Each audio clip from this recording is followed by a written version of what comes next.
everybody, it's Dr. Joe. I got an email from somebody asking how to do some stretches and strengthening exercises for spondylolisthesis. What? That is a pretty big scary word, but basically what it is when the spine slips slightly forward. And it does sound scary and it can be scary, but you can strengthen your core around the spine to help protect it so it doesn't make it any worse. So let's get started. So the first exercise we're going to do is lying down, propping your knees up. This is going to be a simple pelvic tilt. So basically you're taking your pelvis and pushing it down into the ground. So you want to relax your back, relax your head so you're not picking up your head and stressing out your neck muscles, and you're going to imagine that you're pushing your belly button down to the ground. So your back ends up being flat on the ground. So that arch that's usually there when you're just lying there, push it and flatten it out. So if you need to put your hands underneath as a target, you can do that and push down. Now make sure you're not holding your breath. If you can't talk while you're doing it, then you're probably holding your breath. You're just going to rotate those hips back and push flat down, squeezing those tummy muscles almost like you're laughing at something, tightening them up. So just pushing down, hold for about 5 seconds, and then relax. You can do that for about 5 to 10 times and then build your way up. So after you do 5 seconds, then try 10 seconds the next day, and then 15 seconds until you work your way up to holding it for 30 seconds. So that's just a simple pelvic tilt. Now the next one is going to be holding the pelvic tilt. So you're flattening out your back and doing some movements with it. So pushing down nice and flat, and now you're going to slightly bring your foot up, and then at the same time bring the opposite arm back while you're keeping your back flat on the ground.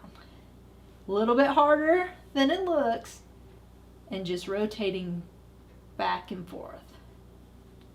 Again, this is going to really be working that core, so just start off with 5 to 10 and then work your way up. If you feel like your back is coming up and you're starting to arch a little bit, then take a break, because that means those muscles are getting tired. The last two are going to be stretches. You want to stretch out your back as well. Doing a flexion movement is what you want, because when that slip is forward, you don't want to extend your back because that's going to push it even more. So you want to do flexion type stretches. So you're just going to bring both knees into your chest as far as you comfortably can. You want to be relaxed. Don't fight it with the muscles. If you can get them far enough up, you can bear hug like this. Or if you can't go that far, you can just hold them about right here. Now, if you have knee problems, you can actually grab underneath your knees so you're not squishing those knees tight and causing some irritation in there. So you might want to hold here, and if you can, hold it for about 30 seconds and do that 3 times.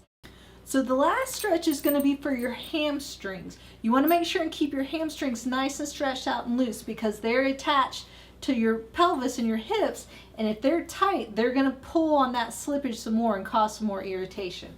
I have a hamstring stretching video that has a whole bunch of different ways to stretch out your hamstrings, so if you want to check that out, go ahead and check it out. But the one I'm going to show you today is with a belt. You can use a long beach towel, a belt, or even a dog leash. You're going to straighten your leg out, lock out that knee, try not to bend the knee, and you're just going to pull up as far as you comfortably can and hold that stretch for 30 seconds. Now make sure that you're wrapping it around the ball of your foot and not way up on your toes so it doesn't slip off and hit you. And just hold it for 30 seconds, 3 times. Make sure you do both sides to keep everything nice and loose in there.